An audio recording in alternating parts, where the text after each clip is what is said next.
पुरुषोत्तमी एकादशी व्रत कथा। इस कथा को सम्राट युधिष्ठिर ने भगवान श्री कृष्ण से पूछा है।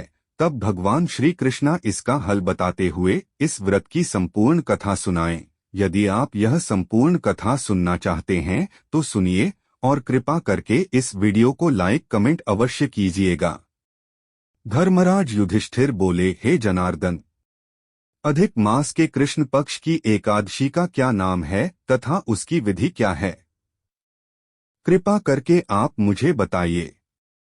भगवान श्री कृष्ण बोले, हे राजन, अधिक मास में कृष्ण पक्ष में जो एकादशी आती है वह परमा, पुरुषोत्तमी या कमला एकादशी कहलाती है। वैसे तो प्रत्येक वर्ष 24 एकादशियां होती हैं। जब अधिक मास या मले मास आता है तब इनकी संख्या बढ़कर 26 हो जाती है। अधिक मास या मले मास को जोड़कर वर्ष में 26 एकादशी होती है।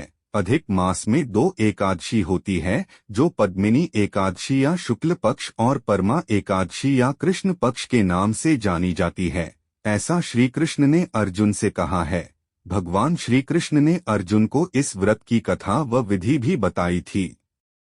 काम्पिल्य नगरी में सुमेधा नामक एक ब्राह्मण अपनी पत्नी के साथ निवास करता था। ब्राह्मण बहुत धर्मात्मा था और उसकी पत्नी पतिव्रता स्त्री थी। यह परिवार बहुत सेवाभावी था। दोनों स्वयं भूखे रह जाते परंतु अतिथियों की सेवा हृदय से करते थे। धन न होने के कारण एक दिन ब्राह्मण ने अपनी पत्नी से कहा, धन को कमाने के लिए मुझे परदेश जाना चाहिए, क्योंकि इतने कम धन से परिवार चलाना अत्यंत कठिन जान पड़ता है। ब्राह्मण की पत्नी ने कहा, मनुष्य जो कुछ पाता है वह अपने भाग्य से ही पाता है।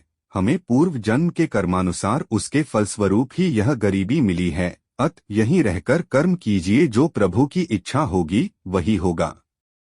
पत्नी की बात ब्राह्मण को जंच गई और उसने परदेश जाने का विचार त्याग दिया। एक दिन संयोगवश कौंडिल्य ऋषि उधर से गुजर रहे थे तो ब्राह्मण के घर पधारे। ऋषि कौंडिल्य को अपने घर पाकर दोनों अति प्रसन्न हुए। उन्होंने ऋषि की खूब आवभगत की। उनका सेवा भाव देखकर ऋषि काफी खुश हुए और पति पत्नी द्वारा गरीबी दूर करने का प्रश्न पूछने पर ऋषि ने उन्हें मलेमास के कृष्ण पक्ष में आने वाली पुरुषोत्तमी एकादशी करने की प्रेरणा दी। व्रती को एकादशी के दिन स्नान करके भगवान विष्णु के समक्ष बैठकर हाथ में जल एवं फूल लेकर संकल्प करना चाहिए। इसके पश्चात भगवान की पूजा करनी चाहिए।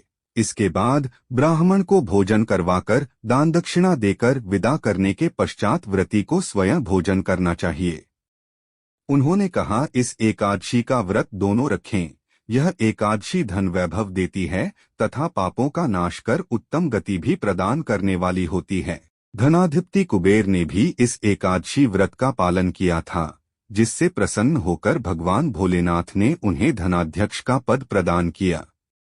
ऋषि की बात सुनकर दोनों आनंदित हो उठे और समय आने पर सुमेधा और उनकी पत्नी ने विधिपूर्वक इस एकादशी का व्रत रखा, जिससे उनकी गरीबी दूर हो गई और पृथ्वी पर काफी वर्षों तक सुख भोगने के पश्चात वे पति पत्नी श्री विष्णु के उत्तम लोक को प्रस्थान कर गए।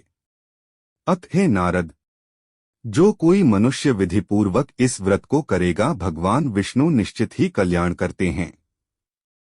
प्रिय दोस्तों, यह वीडियो आपको कैसा लगा?